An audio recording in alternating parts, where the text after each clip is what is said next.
권선님 주문하신 메뉴가 나왔습니다.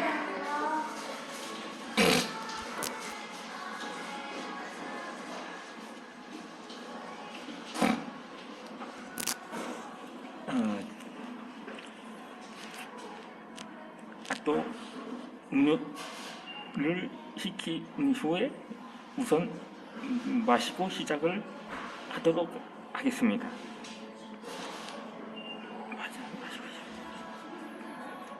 이번 시간에는 권군이란 이런 인물에 대해서 이야기를 해드리고자 하겠습니다.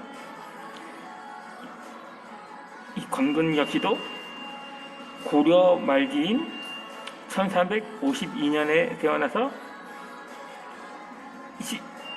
1409년 그러니까 조선 건국 초기까지 살았던 개혁가로서 우선 그에 대한 태생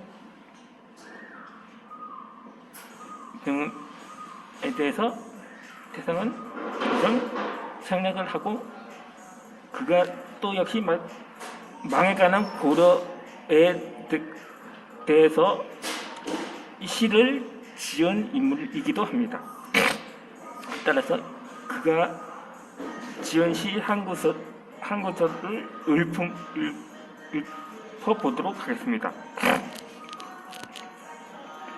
눈 맞아 휘어진 대를 밀하셔 굽다 큰고 구불절이면 눈속 풀 쏘냐 아마도 새한 거절은 너뿐인가 하노라. 이 마치 통역이 필요할 만큼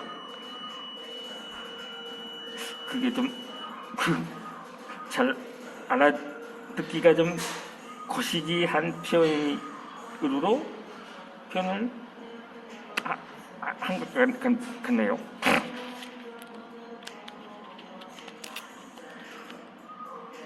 이 마찬가지로 조선의 세 번째 왕인 태종 이방원의 스승으로서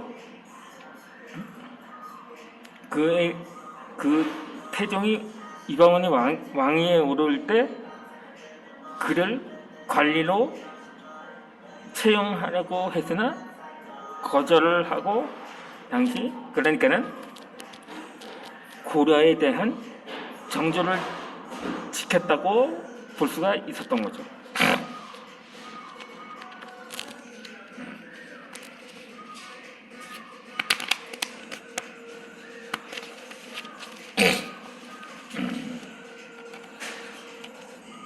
그런데 당시에 그러한 권근에 대한 공격도 만만치 않았음을 볼 수가 있었습니다. 그래서 이렇게 권근의 명성이 자선술의 성공으로 유지된 것은 사실이긴 합니다. 하지만 그는 수신부터가 남달랐던 거죠. 당대 만명가 안동 권씨의 자손인데 그 족보로 치면 권보라는 인물로서 고려조정의 사서 집주를 간행을 하면서 그렇게 당시 부자에게 보급했던 인물 중에 한 사람으로서 평가를 받고 평가를 받아쳤던 것입니다.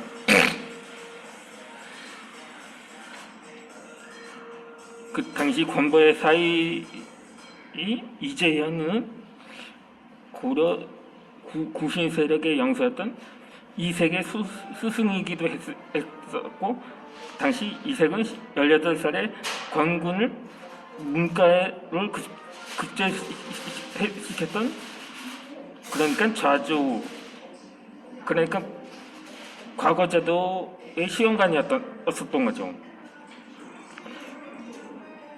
하지만 그에게는 천한 피가 섞였다는 꼬리표를 평생 달고 다녔던 정조전과는 달리 면문가의 후예였는데다가 좌주와 문생관계로서 결속됐던 든든한 정치적 배후를 두기도 했었습니다. 그래서 권군의 행보는 가문과 하경으로부터 자유롭지 못했는데, 유하고 회관 이외에는 역사의 흐름을 번번이 영위하면서 정치적 실현을 자초하기도 합니다. 그의 제세를 거스른 정치적 오파는 1398년 2월 명나라의 사행을 계기로 시작되었습니다. 이 당시 명나라는 예부는 고려 사신 이름편에서 외교문서를 보내서 신등의 자손으로 알려진 우왕과 창왕에 있다는 왕의 계승을 신란을 했었고, 이때 권고는 이 문서를 귀길해서 개인적으로 뜯어봤었던 것입니다. 그리고 그해 9월에는 귀국해서 문서를 찬양의 외조부인 이임이가 먼저 보이고 나서 도당에 보고를 하게 됩니다. 이임이 아닙니다. 이 창왕 보호 대책을 신속히 강구하려는 의도에서 취한 비상조치였다고 하지만, 그것은 이 정상적인 보고 절차를 위반한 월권 행위였던 것입니다. 게다가 같은 해 11월에는 혁신 세력에 의해 동왕왕이 옹립되었고, 이로 인해서 그 계획이 실패로 돌아가게 되었던 것입니다. 이 권군의 또 다른 판단착오는 같은 해 10월에도 있었습니다. 당시 창왕 옹립의 앞전선 이승인이 대간의 탄핵을 받자 그를 변호하는 장문의 사설을 올리게 됩니다. 이 고려 사절요라는 이 정황에 대해서 이승인이 재주는 있지만 한실의 실수가 잦았고 권군이 구원하는 말도 불편하다고 할 수 없다고 평가했던 것입니다. 사료를 정리한 조선 건국 세력의 관점에서 고려 구세력의 사적인 결착을 꼬집은 것이었죠. 결국 이로 인해서 권고는 이승인과 편당했다는 제목으로서 황해도 이 우봉 지역에 위배되었다가 12월부터 경상도의 영해, 홍해, 김해 등지에 유배지를 전전하게 됩니다. 유배중이 전 1390년 5월에는 이성계의 명나라의 침공 계획을 황제에게 허위 보고한 윤희와 이초 사건에 연루되어서 청주 옥에 갇혔다가 7월에 전라도 익주에 유배를 당하게 됩니다. 1491년 3월에는 비로소 종편이 허락돼서 충주 양천에 응가하며 조선을 건국하게 되었던 것입니다. 그러니까 유배에서 해제되었던 거죠.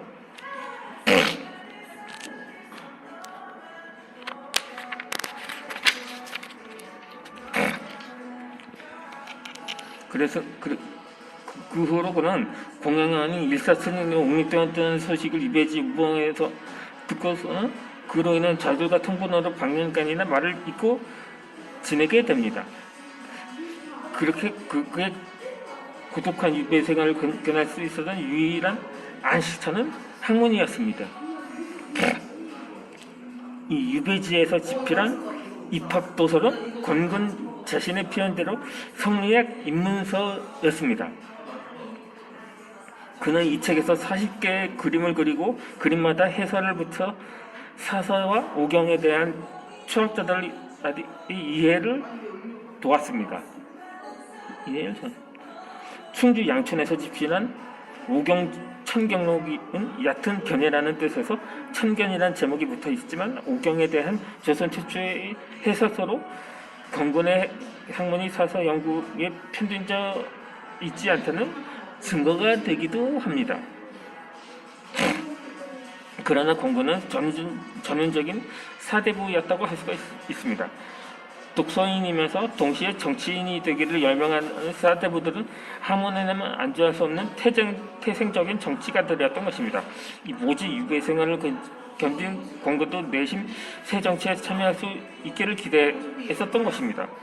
아버지의 권유에 못 이겨서 마지못해 출사를 결심했다는 일화도 있지만 1393년 2월에 권군은 계룡성 세조의 행차한 태조의 부름에 곧 바로 달려가기도 합니다. 그러고는 환조로 투주된 태조의 아버지인 이자천의 신도 비명을 지어 이성계 가문의 위대한 내력을 칭송했고 조선 건국에 이바지를 하게 되었던 것이었죠.